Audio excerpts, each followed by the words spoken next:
Bapak Ibu Saudara sekalian, bertemu lagi dengan saya di sekolah minggu kelas remaja, dewasa dan senior. Saya percaya kita bersukacita karena setiap hari Minggu kita diperbarui lagi lewat firman Tuhan.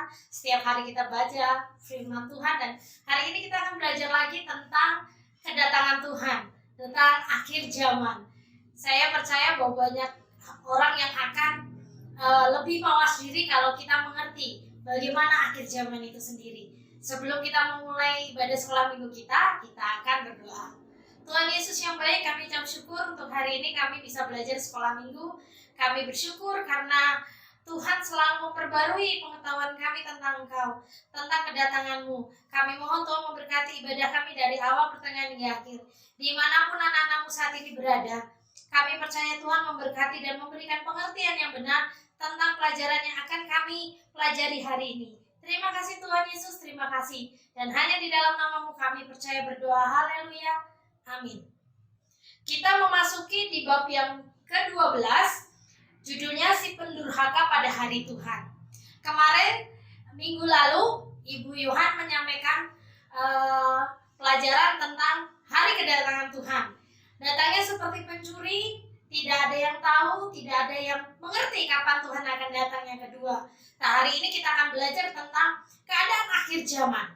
Memang ini suatu rahasia, tetapi walaupun itu rahasia, firman Tuhan yang akan kita pelajari hari ini memberikan kita tanda-tanda bagaimana keadaan di akhir zaman itu sendiri. Kita akan sama-sama buka di 2 Tesalonika 2 ayat 1 sampai 12. 2 Tesalonika 2 ayat 1 sampai 12. Saya akan membacakannya. Silakan Bapak Ibu Saudara sekalian sama-sama membacanya di rumah. Tentang kedatangan Tuhan kita Yesus Kristus dan terhimpunnya kita dengan Dia, kami minta padamu saudara-saudara supaya kamu jangan lekas bingung dan gelisah, baik oleh ilham roh maupun oleh pemberitaan atau surat yang dikatakan dari kami, seolah-olah hari Tuhan telah tiba. Janganlah kamu memberi dirimu disesatkan orang dengan cara yang bagaimanapun juga. Sebab sebelum hari itu harusnya datang dahulu murtad, dan haruslah dinyatakan dahulu manusia durhaka yang harus binasa, yaitu lawan yang meninggikan diri di atas segala yang disebut atau yang disembah sebagai Allah. Bahkan ia duduk di bait Allah dan mau menyatakan diri sebagai Allah. Tidakkah kamu ingat bahwa hal itu telah kerap kali kukatakan kepadamu ketika aku masih bersama-sama dengan kamu, dan sekarang kamu tahu apa yang menahan dia, sehingga ia baru akan menyatakan diri pada waktu yang telah ditentukan baginya. Karena secara rahasia kedurhakaan telah mulai bekerja, tetapi sekarang masih ada yang menahan. Kalau yang menahannya itu telah disingkirkan, pada waktu itulah si pendurhaka baru akan menyatakan dirinya. Tetapi Tuhan Yesus akan membunuhnya dengan nafas mulutnya dan akan memusnahkannya kalau ia datang kembali. Kedatangan si pendurhaka itu adalah pekerjaan iblis yang akan disertai rupa-rupa perbuatan ajaib, tanda-tanda dan mujizat-mujizat palsu, dengan rupa-rupa tipu daya jahat terhadap orang-orang yang harus binasa, karena mereka tidak menerima dan mengasihi kebenaran yang dapat menyelamatkan mereka. Dan itulah sebabnya Allah mendatangkan kesesatan atas mereka yang menyebabkan mereka percaya akan dusta, supaya hukum semua orang yang tidak percaya akan kebenaran dan yang suka kejahatan. Bapak Ibu Saudara sekalian, hari ini kita belajar tentang hoak. Jadi 2000 tahun yang lalu waktu surat Tesalonika ini dituliskan oleh Rasul Paulus, ternyata sudah ada hoak yang tersebar di jemaat di sana, bahwa mengatakan bahwa Tuhan akan datang segera. Tuhan akan datang segera, maka harus melakukan A, B, C, D, E. Jadi jemaat Tesalonika ini mulai ada kegelisahan, tipu daya, muslihat, orang-orang yang mengaku dirinya utusan Tuhan, menyebarkan berita-berita palsu sehingga jemaat banyak yang tertipu. Bukankah hari ini, tahun 2021, kita mendengar begitu banyak hoak? Waktu pertama tahun yang lalu kita mendengar tentang corona. Kita nggak ngerti itu corona itu apa. Kita mencari tahu lewat internet. Banyak sekali berita-berita bohong yang tersebar. Tetapi berita baik atau enggak. Kalau saya sendiri, kalau berita itu belum keluar di TV, saya nggak akan percaya. Itu kalau saya.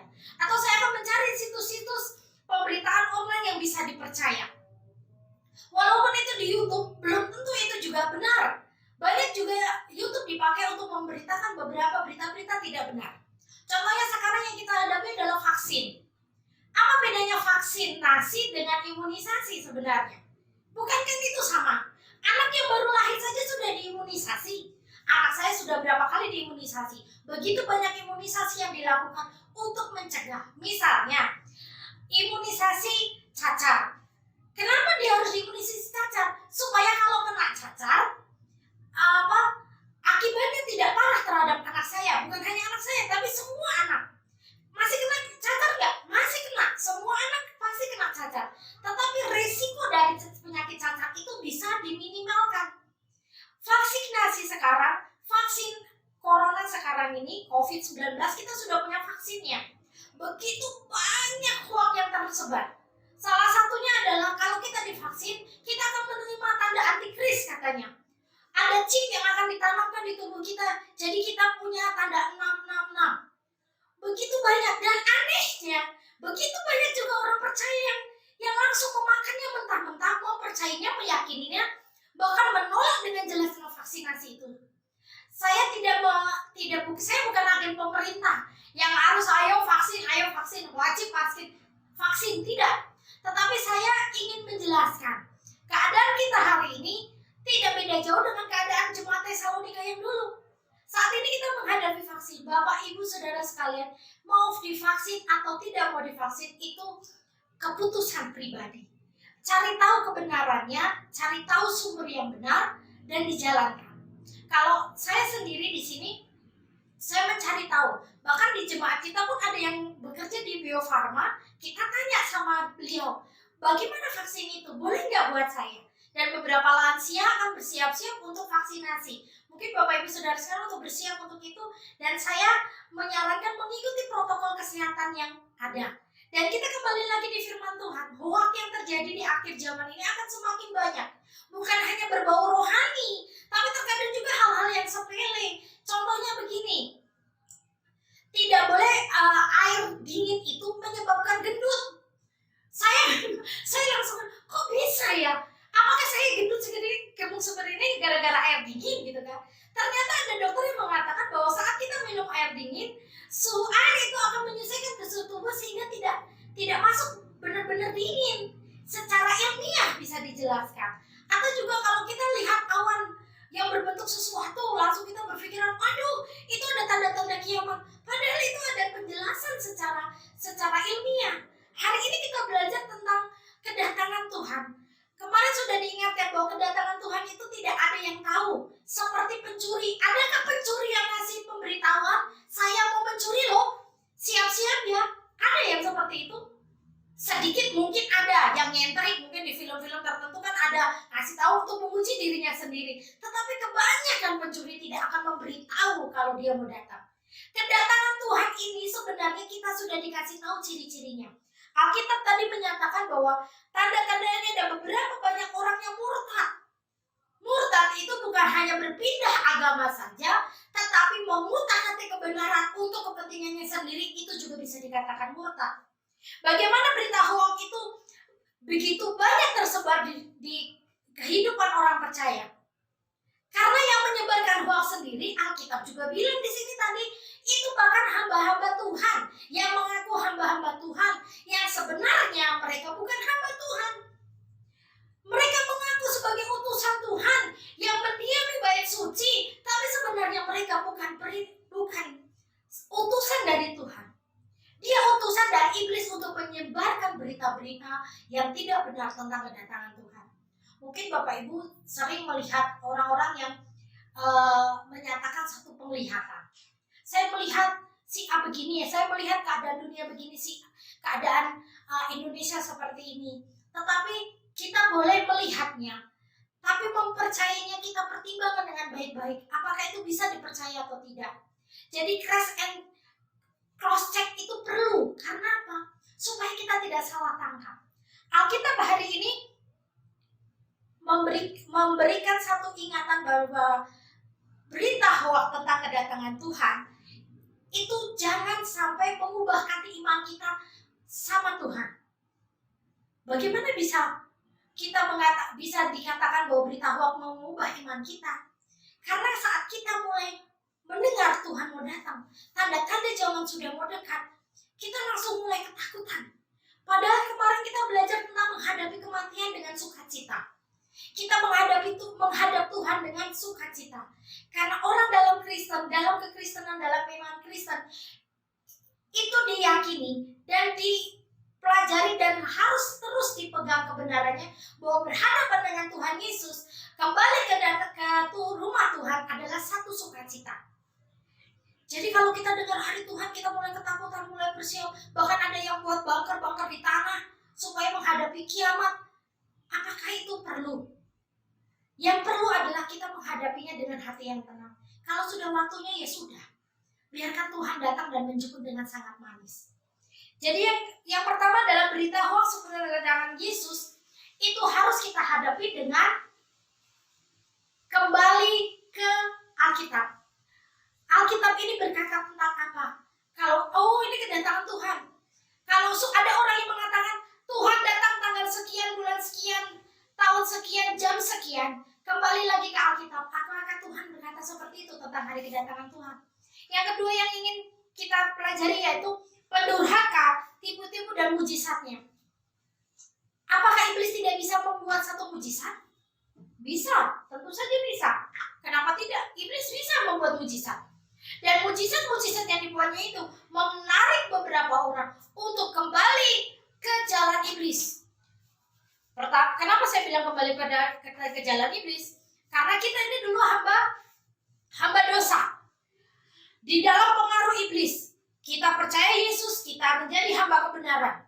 Saat kita menjadi hamba kebenaran, tapi kita masih percaya dengan tipu daya iblis, kita kembali lagi ke jalan iblis. Sehingga kita percaya kepada tipu dayanya tentang hari Tuhan, bagaimana harus menghadapinya. Padahal kita bilang kalau kita menghadapi hari Tuhan, kita dihadapkan dengan percaya. Kalau iblis itu tujuannya adalah untuk menarik orang-orang percaya untuk menjadi khawatir menghadapi hari Tuhan.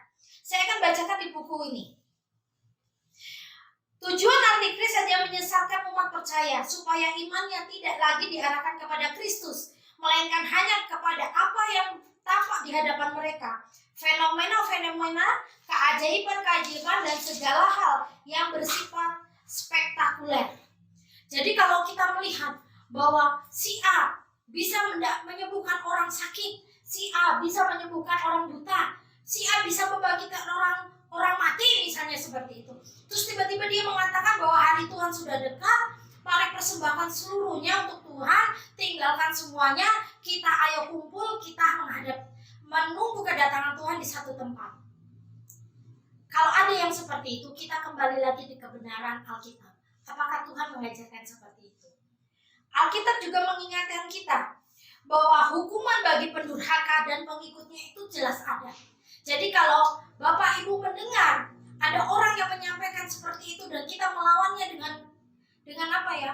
Dengan emosi, dengan kasar, itu juga bukan ajaran Tuhan.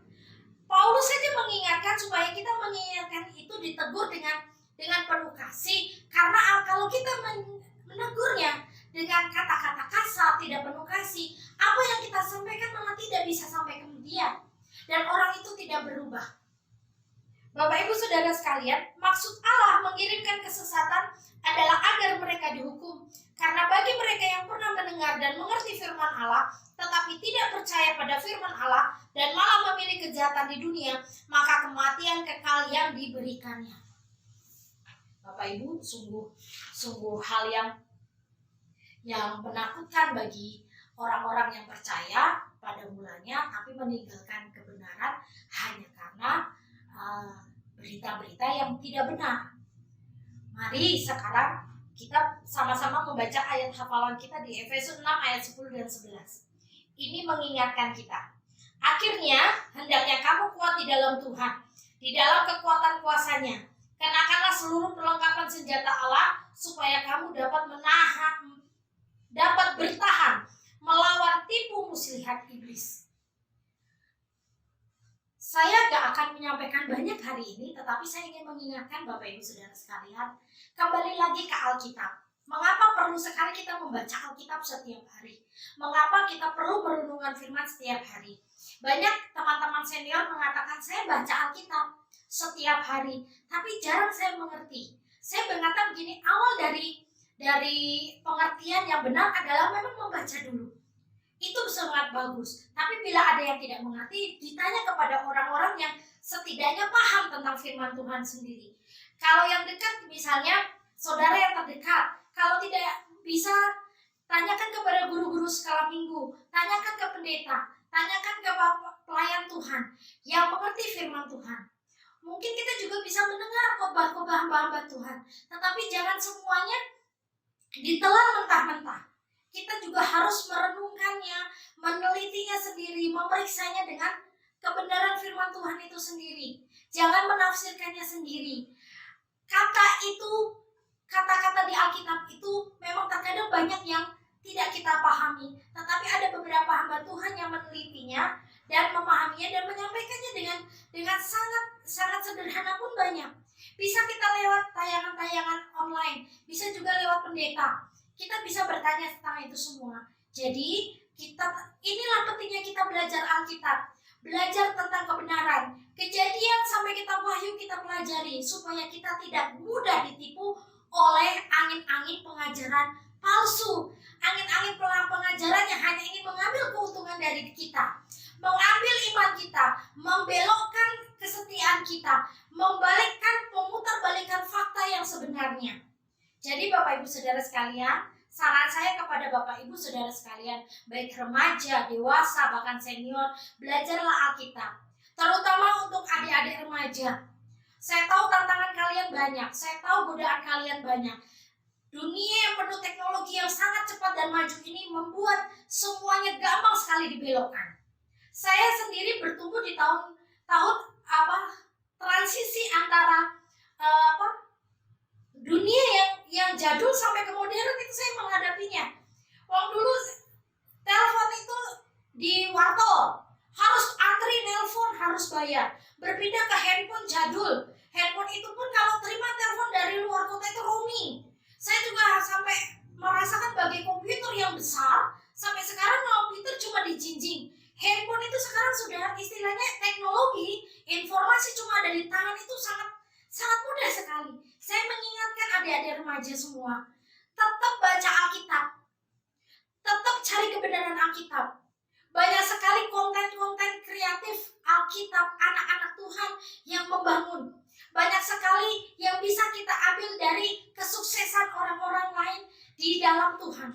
Saya ingatkan kepada adik-adik remaja, kalau kamu di masa remaja ini mengawali hidupmu, terus berjuang di dalam Tuhan, dan terus menjaga hidupmu benar di hadapan Tuhan, kelak kamu pasti akan sukses. Karena saya banyak melihat orang-orang sukses itu yang hari ini menikmati kesuksesannya itu diawali saat mereka remaja dan tumbuh bersama Tuhan. Untuk teman-teman dewasa dan senior, jadikanlah teladan. Berita-berita hoax tentang kebenaran yang mengaku kebenaran firman Tuhan mulai diteliti lagi. Alkitab ini mulai dibuka lagi, mulai dipelajari lagi. Supaya apa? Saat Anda mempunyai anak, Anda menjadi mentor anak-anak sendiri. Saat Anda mempunyai cucu menantu, anak-anak keponakan, bahkan menjadi teladan di tengah-tengah keluarga atau di masyarakat, Anda bisa membawa pesan benar kepada sekeliling Anda semua. Jadi hari ini kita belajar tentang berita hoax tentang kedatangan Tuhan. Juga untuk kembali lagi ke Alkitab. Belajar lagi ke Alkitab supaya kita tidak mudah dibohongi oleh pemberitaan-pemberitaan palsu. Saya akan tutup Alkitab ini, mari kita berdoa. Tuhan Yesus yang baik, kami ucap syukur untuk mengingatkan kami tentang kedatangan Tuhan. Kedatangan Tuhan adalah hal yang pasti, tapi kami akan menghadapinya dengan bersukacita, dengan kebahagiaan, karena kami akan bertemu Sang Pencipta, Tuhan yang mengasihi hidup kami. Tuhan tolong berkati kami, telinga kami, panca indera kami semua, supaya kami Tidak mudah dibohongi oleh berita-berita palsu tentang yang mengatasnamakan tentang kebenaran. Ajari kami untuk mengulik firman Tuhan. Dasarnya adalah kebenaran itu sendiri. Saat kami tidak mengerti, Tuhan yang menuntun kami supaya kami memiliki pengertian yang benar. Entah lewat hamba Tuhan atau lewat pengajaran-Mu sendiri di hati kami masing-masing. Berkati kami Tuhan Yesus, ajari kami terus, dan bertumbuh di dalam Kau adalah kerinduan kami. Dan hanya di dalam nama Yesus kami percaya berdoa. Haleluya. Amin. Selamat pagi. Tuhan Yesus memberkati.